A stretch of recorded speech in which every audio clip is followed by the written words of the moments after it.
El planteamiento que nos hace la charla TED es si hay nueva política, y yo no quiero hablaros de grandes palabras y de grandes soluciones, porque no las hay y no las tengo y nunca he estado yo en esa parte de la política.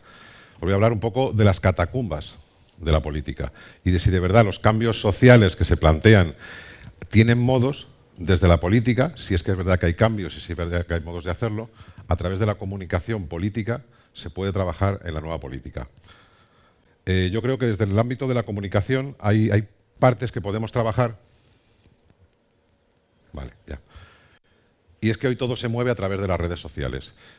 Y esto ya es un paradigma, el hecho en sí de que todos los candidatos que hemos estado viendo en todas estas elecciones, en este año especialmente electoral que tenemos por delante, que nos quedan todavía por lo menos un par de elecciones más, vamos a ver mucho tipo de comunicación y quiero que entendáis un poco por qué vais a ver lo que vais a ver. Desde la experiencia en haber trabajado en campañas políticas, actualmente estoy totalmente fuera de la política, de hecho estoy en proceso de desintoxicación de la política, dentro del ámbito de la comunicación digital, pero atendiendo, por decirlo de alguna manera, a otros clientes no menos exigentes, pero sí en un trabajo más agradecido que el de la política, porque una de las cosas que tiene la política es un trabajo bastante desagradecido para todos, tanto para el que vota, que se suele llevar unas decepciones enormes, como para que se plantea unos cambios sociales que cuando llega, y lo estamos viendo a diario, por mucho que quieras abordar grandes retos como la inmigración, como los refugiados, en realidad está todo tan atado y tan entrelazado que es muy difícil cambiar las cosas por uno mismo. Pero sí podemos empezar por lo que yo he trabajado, que ha sido en el ámbito de la comunicación. A este respecto, yo el otro día pensaba, decía, bueno, sí, ¿qué ha cambiado en la política en realidad? ¿No? Yo veía esta foto de Gandhi en sus reuniones previas a su gran movimiento, y se ven unas diferencias pues, muy apreciables, ¿no? Básicamente, simplemente de aspecto, pero también lo importante del mensaje y de la revolución política de Gandhi en aquel momento fue un cambio total de planteamiento de cómo debería tener la relación un gobierno con un pueblo, en aquel caso un pueblo totalmente abandonado. A día de hoy, esto estamos hablando del siglo pasado, en este siglo XX también se plantean estos cambios de formas de la política y ahora tenemos pequeños cambios. Si os dais cuenta, los cambios eran mucho más importantes, mucho más relevantes el siglo pasado que este siglo. Ahora cuando se habla de cambio en la política, nos quedamos muchas veces nada más que uno lleva corbata, el otro no la lleva, el otro lleva coleta, el otro se la está dejando, como dicen muchas veces, ¿vale? Pero hay algo más. Por ejemplo, si analizamos discursos, este es un discurso.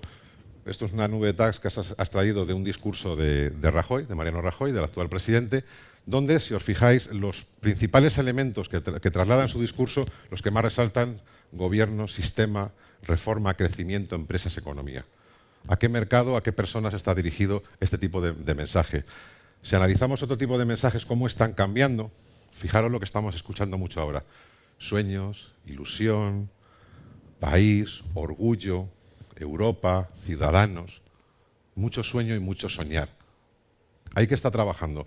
Una iniciativa de verdad, unos partidos políticos que saben que van a poder cambiar cosas o directamente nos están atacando a las tripas, a la emoción, nos están vendiendo emociones más que realidades en muchos casos. Estamos hablando de que todo esto, aquí en España, si tenemos que pensar en qué empezó todo este planteamiento de la nueva política, pues fue la Acampada Sol, ¿no? Allí pasó algo, la gente despertó, dejó de ser pasota en la política y se implicó y quiso cambios. ¿Hemos tenido después cambios? Realmente no. Lo estamos viendo que los cambios son más cosméticos que prácticos y pragmáticos. La realidad es que lo que se está viendo es mucho mensaje, mucho tratar a la emoción, mucho tratar a las tripas, pero la realidad es que los cambios en un entorno europeo, en un entorno globalizado, donde hay una interdependencia enorme de unos países con otros, le ha pasado a Grecia hace muy poco, hay mucha diferencia de lo que se promete a lo que se puede cumplir realmente. No obstante, sí que donde sí que hay un acercamiento muy importante y provocó Acampada Sol fue en tanto en cuanto a la comunicación política, en cómo tratamos al ciudadano, y eso sí los políticos sí lo han aprendido, y eso es lo que he trabajado yo con algunos entes políticos, por llamarles de alguna manera, porque hay que cambiar, ¿vale? Las fórmulas tradicionales se agotan. En el fondo, el político, os hable como os hable, lo que quiere es esto, es el voto. ¿vale? Porque los cambios sociales, ¿cómo se hacen? ¿Hablando en una plaza? No. Los cambios políticos se hacen teniendo el voto suficiente para tener el poder suficiente para poder cambiar las cosas. Y toda la estrategia de comunicación, toda la estrategia digital de un partido político, toda la estrategia de comunicación con el ciudadano, que es a quien tiene que pedir esa confianza, porque un voto es nada más que eso. Es pedir un voto de confianza, es decir, fíate de mí, déjame que te lidere, deje que gestione tus cuentas, déjame tu dinero y yo te lo administro para hacer algo bueno con él. En el fondo te estamos pidiendo el voto. Y sí que es verdad que algo ha cambiado a la hora de pedir el voto, en este entorno que nos movemos. Y es que vamos a cambiar la manera de trabajar incluso desde el primer escalón. Hasta ahora los partidos políticos son unos entes enormes, endogámicos, prácticamente empresas con miles de empleados, donde el militante es el soldado de a pie, es la reclutada, la soldada que se le activa eventualmente cuando llega a las campañas. El cambio de paradigma en la comunicación directa, en la comunicación digital, es que el militante se le implica a todos los ámbitos. En el trabajo en redes sociales, sobre todo, y a nivel de posicionamiento y demás, os contaré algo al respecto, el militante va a ser parte de toda la estrategia general del partido, con lo cual se le implica también en el cambio real del partido.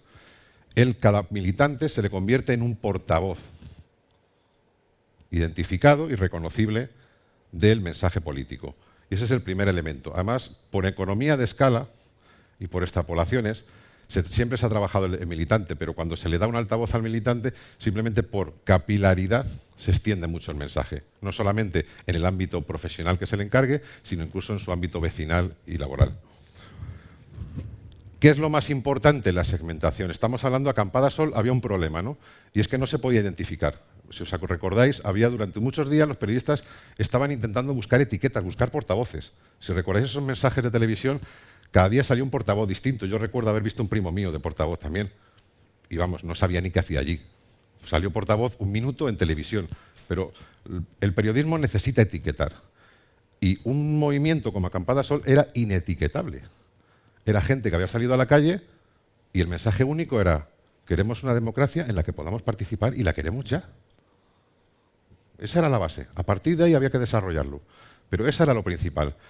¿Cómo podemos trabajar con una masa tan informe en la comunicación digital como esta que ha surgido? A través de la segmentación, de lo que conoceréis muchos como el Big Data, que se habla mucho por ahí. ¿De acuerdo? ¿Qué es el Big Data? Son grandes datos. Los últimos estudios que tenemos en cuanto al tiempo que pasamos los españoles en los medios actualmente, fijaros qué curioso que el porcentaje de ver televisión estamos pasando en torno a las 2 horas y media al día, y sin embargo en Internet estamos casi en 4 horas, a través del móvil casi 2 horas y en redes sociales en torno a 2 horas. ¿Vale? Actualmente la televisión sigue teniendo una gran relevancia en cuanto al envío y la recepción del mensaje, porque es un medio que confía en el receptor pasivo, no en el receptor activo. Sigue teniendo un gran impacto, pero ya hay mucho más opinión, hay mucha más relevancia social y hay mucho más voto en los medios sociales también que no solamente en la televisión. Otro dato interesante y relevante sería en cuanto al uso de las redes sociales, donde el crecimiento de las cuentas está siendo exponencial en todo momento. Ya no estamos hablando de una cuestión sectorial o por edades, es masivo.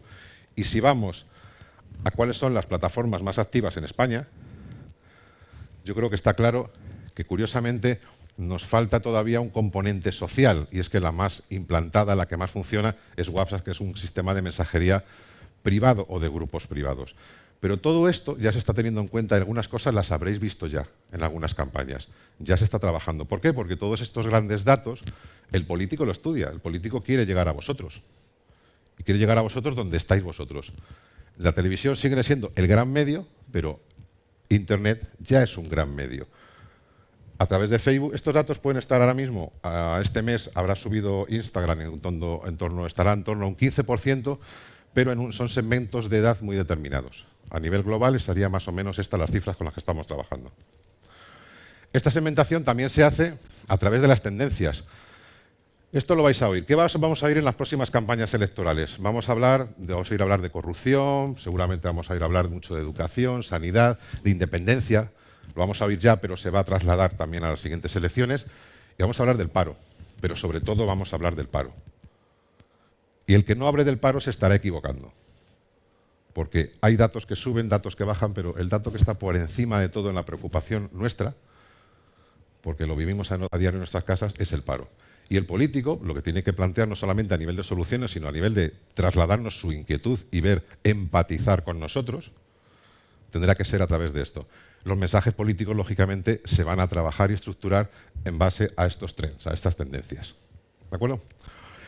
La segmentación también se hace ¿cómo? Dependiendo dónde. Normalmente trabajamos por colores, especificando qué tipo de medio es bueno para qué cosa. Sabemos que es bueno para el posicionamiento, que es bueno para un mayor engagement con grupos. Por ejemplo, trabajando en Facebook, no se trabaja en el amplio modo, no se trabaja en la cronología de los usuarios. Facebook es una red donde subimos a hacer fotos de gatitos y a charlar con los amigos y a decir los cabreados que estamos o subir el vídeo gracioso del día. No queremos que alguien nos llegue y nos venda a comprar nuestro voto.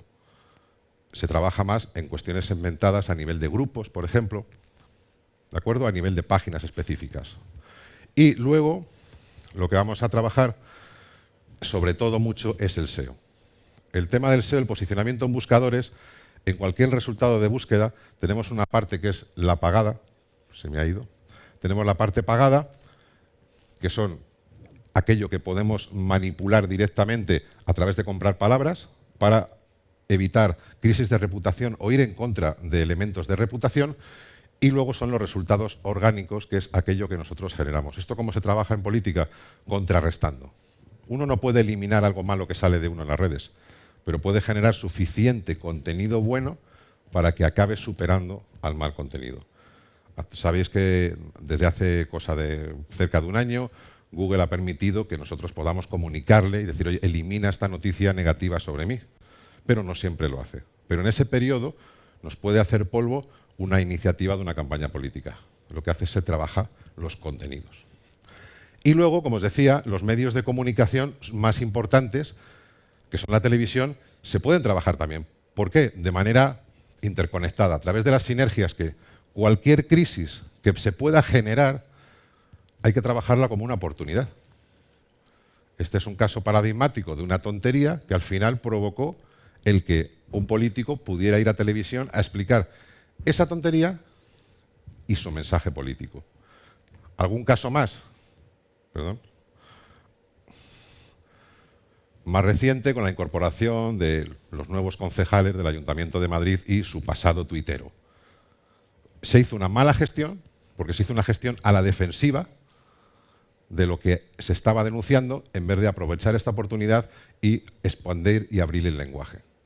Abrir ese debate a aquello que realmente querías plantear a la sociedad.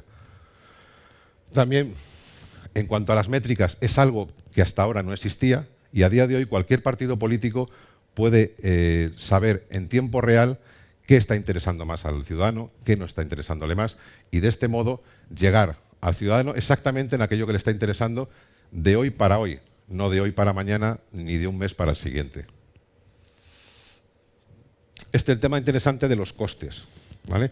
Yo os tengo que reconocer que se empezó a invertir en estrategia política digital en cuanto se vio esto de los costes, ¿vale? Estamos hablando que una campaña política al uso, la última, por ejemplo, nacional, costó en torno a 35 millones de euros. Eso es una barbaridad.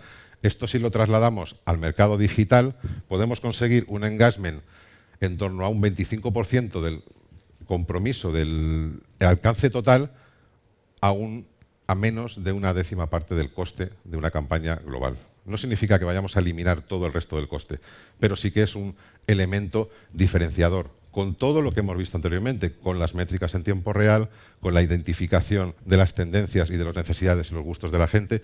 En resumidas cuentas, llegando realmente al tipo de usuario y en el momento adecuado y con el mensaje adecuado que el usuario quiere recibir. Y lo mejor es que todo esto lo podemos hacer aquí y ahora. Yo os quiero comentar una reflexión para terminar. Y es que la nueva política efectivamente existe, pero sobre todo lo que existe son nuevos modos de comunicación política. Y tenemos una realidad que los poderes fácticos siguen siendo los mismos, no se cambian de la noche a la mañana, pero sí tenemos siempre un poder de elección, que es el poder que tenemos la gente que elegimos a nuestros representantes y que no siempre valoramos de manera adecuada. ¿Por qué? Porque no le damos el valor suficiente al hecho de que un representante político en realidad es un servidor público.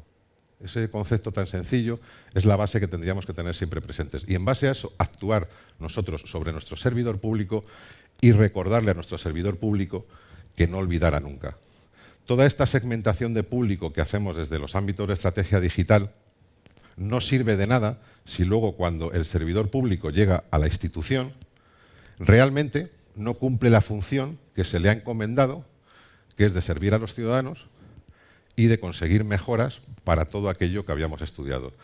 Todo eso se escapa de mi ámbito de la estrategia política, pero siempre se hacen informes habitualmente de todas estas inquietudes de los ciudadanos que transmiten, y el problema está actualmente es que no hay maneras de gestionar toda esa información que se recibe.